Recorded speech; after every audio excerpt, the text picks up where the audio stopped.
Have you ever heard of Teke Teke? In Japan, this urban legend is one of the most feared of all, a story that blends tragedy, suffering, and a vengeance that crosses over from the world of the dead. They say it all began with a young woman who one day fell onto the train tracks, or in some versions jumped willingly. The conductor couldn't stop in time. The impact was brutal. The train cut the girl's body in half.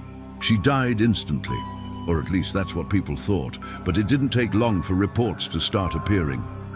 People claim to have seen at night, near train stations, a figure dragging her body across the ground, using only her hands and elbows to move, always with a dry, disturbing sound.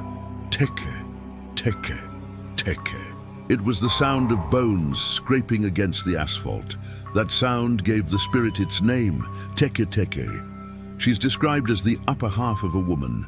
Her arms are stained, her eyes wide open, and her gaze burns with a deep, terrifying hatred. She moves fast, with violent and unnatural motions, as if rushing to catch her next victim. And the scariest part, she hunts anyone who crosses her path. It doesn't matter if you're in the street, the subway, or even inside your house, she can suddenly appear from the shadows, from the walls, even from the tiniest cracks. They say that when she finds someone, she asks a single question: "Where are my legs?" If you hesitate, she thinks you know something.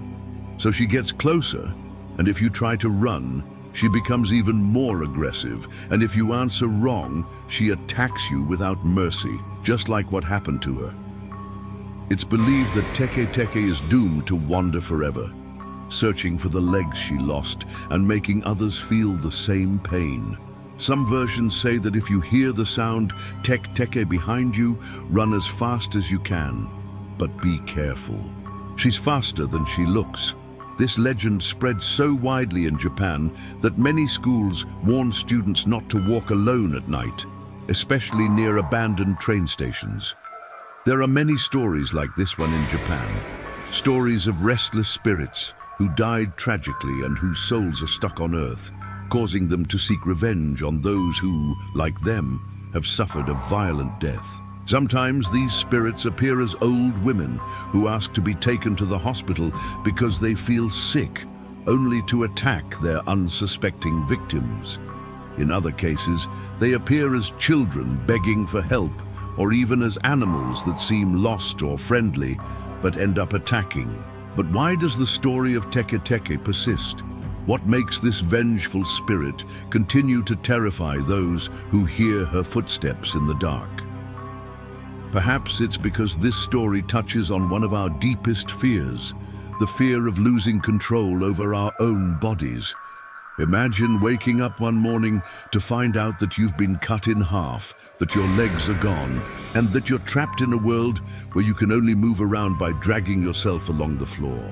Now imagine that every night you're forced to relive this nightmare, condemned to wander the streets forever, unable to find peace.